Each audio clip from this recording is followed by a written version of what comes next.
kawan-kawan semua, kembali lagi bersama saya di channel Investor Logis.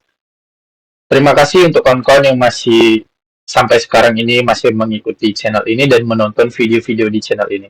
Terima kasih juga untuk kawan-kawan yang sudah like dan subscribe di channel ini.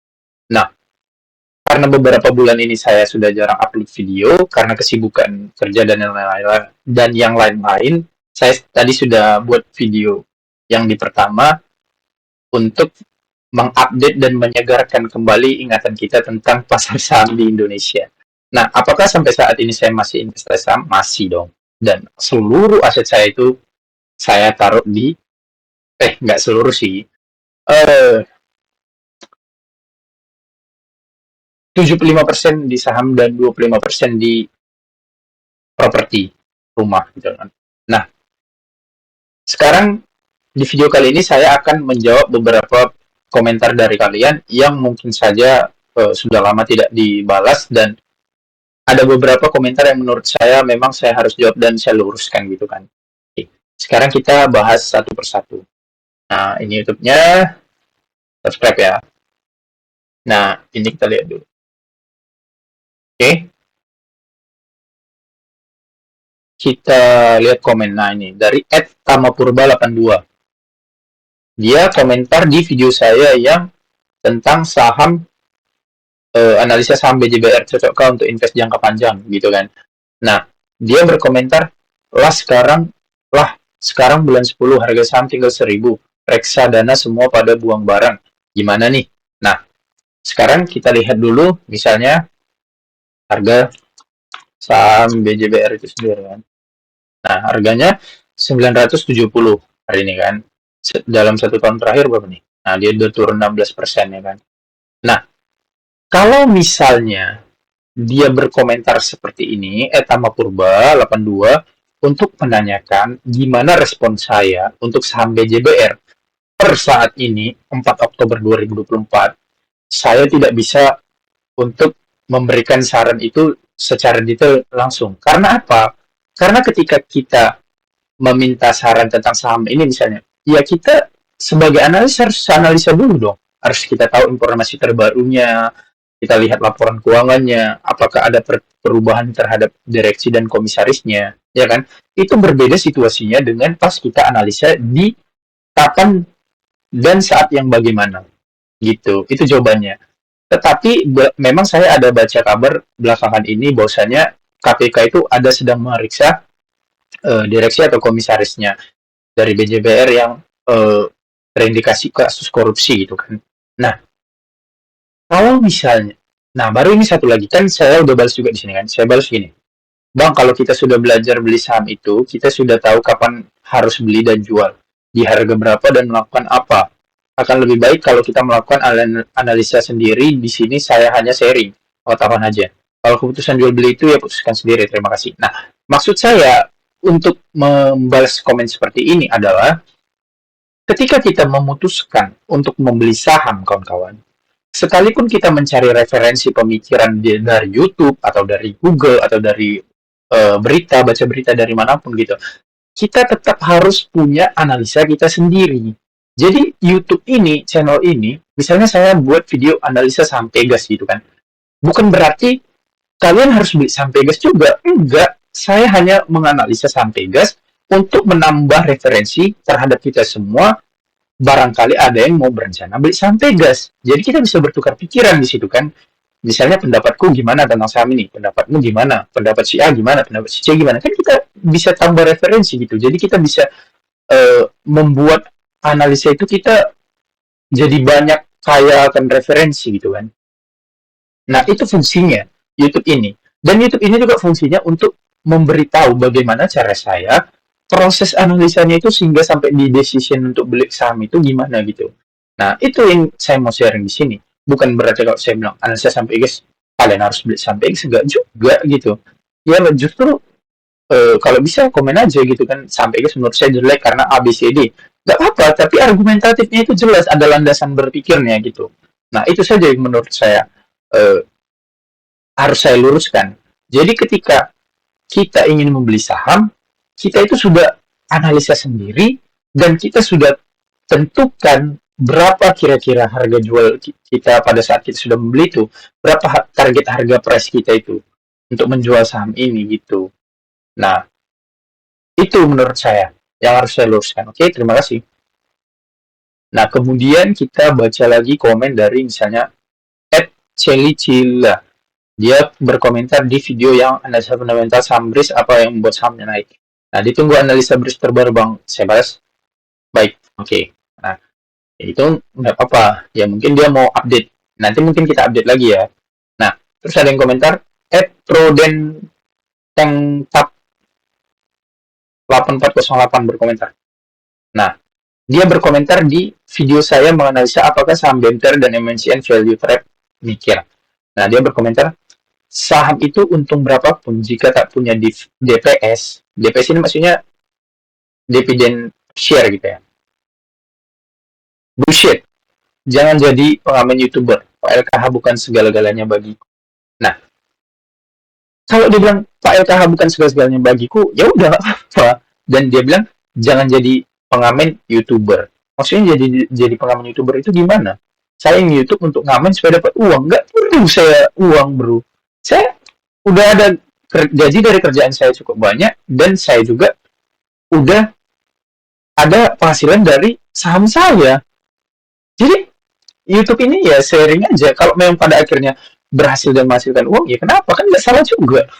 Nah, terus dia bilang saham itu untung berapapun jika tak punya DPS. Kalau mungkin yang dimaksud DPS, dividen per share, saham itu harus bagi dividen maksudnya. Bullshit. Oke.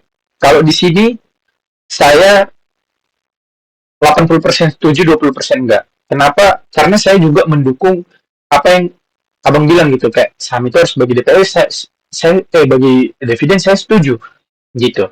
Nah, kenapa? Karena menurut saya dividen itu memang bentuk nyata dari integritas manajemen perusahaan untuk membagi hasil untungnya sama para pemegang saham gitu kan. Karena kan pemegang saham ini kan ada masyarakat gitu kan, ada orang yang kerja sebagai apa, sebagai apa gitu. Jadi menurut saya adil aja kalau dia bagi dividen. Nah, ini saya setuju. Kalau itu saya setuju. Saya sepakat sama Bang. Tapi 20%-nya itu nggak setuju menurut saya karena nah di dalam ekonomi itu nggak semua perusahaan itu juga jelek kalau nggak bagi dividen. Nah, setelah saya pelajari gitu kan, ada beberapa perusahaan yang memang jadikan dividennya itu kalau kita lihat di laporan keuangannya itu jadi laba ditahan. Nah, laba ditahan ini kalau dia manajemennya betul-betul integritas, ini bisa bermanfaat kali loh. Jadi dia laba ditahannya ini dijadikannya untuk ekspansi bisnisnya. Misalnya gini, saya buka perusahaan, dan pertama satu cabang. Dalam pergerakannya setahun, saya untung satu miliar misalnya kan. Nah, modal buka cabang ini misalnya 500 juta gitu kan. Nah, di tahun kedua ini, saya memutuskan untuk nggak bagi dividen. Saya putuskan untuk 1M ini menjadi laba ditahan. Laba ditahan ini nanti saya kasih aja public expose untuk eh, ekspansi atau akuisisi perusahaan lain gitu kan. Nah, ya udah, itu positif bagi apa? Pemegang sahamnya. Kenapa? Sekalipun dia nggak bagi dividen, dia kalau ekspansif itu, harga sahamnya pasti bakalan naik. Kenapa? Karena orang lihat prospeknya, prospek jangka panjangnya. Oh, berarti nanti cabangnya dari satu jadi dua. Kalau cabangnya dua, artinya penghasilannya bisa bertambah gitu. Nah, di situ. Jadi menurut saya 20%-nya itu saya nggak terlalu setuju. Kenapa? Karena saham yang tidak membagikan dividen itu tidak selamanya buruk juga. Gitu. Itu menurut saya. Oke, okay, thank you komennya. Nah, kemudian komen, iya ya, apa lagi nih? Komentar di video saya yang update sampai gas tahun 2000, update sampai gas Agustus 2024. Dia komen, woi, kemana kau? Tanda tanya.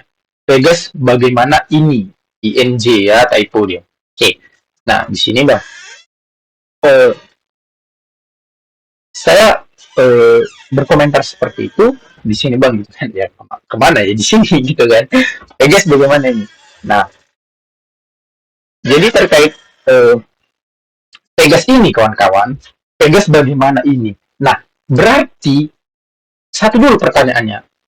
Yaya aja V9M ini, kau beli Vegas atau enggak gitu kan? Vegas bagaimana ini? Kalau kau ngikuti video ini, sebetulnya ini jujuran aja ya. Sebetulnya kalau memang kau ikut video ini, kau beli Pegas di 1100. Kenapa saya bilang gitu? Karena memang saya nganalisa Pegas ini dari 1100. Kalau kau masuk ke Pegas, kita lihat ya harga saham Pegas berapa. Harga saham Pegas. Nah, 1.500. Kau untung aja masih untung sekitar 30-40%. Belum ikut dividen yang udah kau terima kalau kau beli di harga 1.100. Jadi, kau mau nanya ini kayak mana? Karena kau beli di pucuk atau gimana gitu? Nah, nggak jelas jadi kan. Abu-abu dia. Jadi, ya Pegas kayak mana? Kalau menurut saya, ya lancar aja. Kalau di Pegas itu, selalu aja kita taruh uang kita besar, harga sahamnya itu nggak akan turun tiba-tiba 50%. Enggak, santai aja. Dia itu mengalir ke atas juga ujung-ujungnya. Karena apa? Karena itu perusahaan negara, satu. Dia bagi dividen rutin, dua. Dividen yieldnya besar, tiga. Per sama PBV-nya masih murah, empat. Jadi, Pak Lokeng Hong pun ada di dalam. Dia justru tambah kepemilikan itu di Pegas. Kalau aku jujur aja udah take profit. Take profit di berapa? Di 1.600 sama 1.580 aku take profit. Kenapa aku take profit? Karena aku mau pindah ke saham lain. Kenapa aku mau pindah saham lain? Karena ada aku tengok yang lebih berpeluang untuk bisa untung. Oke? Nah, jadi ini tadi kembali lagi. Ketika kita membeli suatu saham itu, kita harus bisa memastikan bahwasanya kita beli karena kita sudah menganalisa sendiri dan kita tahu kenapa kita beli, di harga berapa kita mau jual, dan di harga berapa kita mau masuk beli. Jelas dia. Nah, kalau kita udah sejelas itu, clearly itu, orang mau bilang apapun kita nggak goyah gitu. Itu yang harus kita pegang. Jadi keyakinan kita terhadap analisa kita sendiri, itu yang harus kita pegang. Nah, channel ini untuk apa? Channel ini untuk ngasih tahu dan sharing bagaimana cara menganalisanya. Bukan saham apa yang harus dibeli. Gitu. Oke, kawan-kawan? Terima kasih. Kita bahas lagi komen selanjutnya. Dari @midgrowth27 berkomentar, di video analisa saham laba 3 bulan sudah naik 200%. Update lagi saham labanya, Bang, akhir ini merah terus. Nah, ini komen dia 2 minggu lalu. Iya kan? Kalau komen dia 2 hari ini, udah cuma berapa dia kalau beli di harga bawah kan? Nah, laba ini kan Green Power Energy. Green Power Energy ini adalah Green Power Group, ya kan? Dia baru mengakuisisi saham laba. Saham laba ini dulunya bukan mereka yang punya. Nah, masuklah si Green Power Group ini, diakuisisinya laba ini, naik harganya terbang. Dalam 1 tahun terakhir, nggak sampai sih, dia baru akuisisi dari bulan Juni kan. Nah, ini dari apa, udah ketahuan infonya mungkin, dia udah naik, jadi dia naik 1000%. Nah, jadi, ini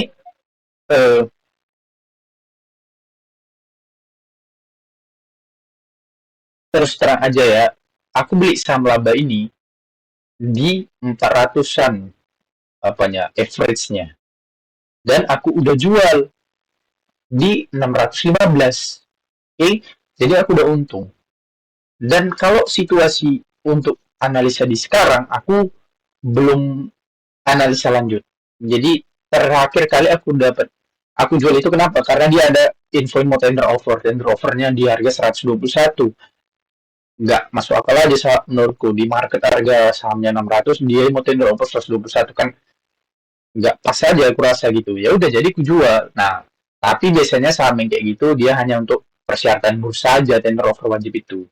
Nanti kalau setelah tender offer wajib, nanti harganya naik lagi, dan rupanya betul kan, dekat-dekat harinya. Oh, 4 Oktober hari ini nih, terakhir nih. Apa nih? Apanya? Tender offernya gitu. Ya udah, jadi harga sahamnya naik dari semalam, ya itu udah sesuai analisa menurutku. Tapi aku udah jujur aja udah lepas saham laba ini. Nah, nanti aku masuk di saham apa, aku nanti analisa, kasih video analisanya gitu kan. Tapi bukan untuk ngajak kalian untuk beli saham itu juga, enggak. Analisa sendiri aja gitu. Kita mau beli apa gitu kan. Ya supaya kita biar sama-sama tahu gitu. Cara analisanya itu gimana gitu kan.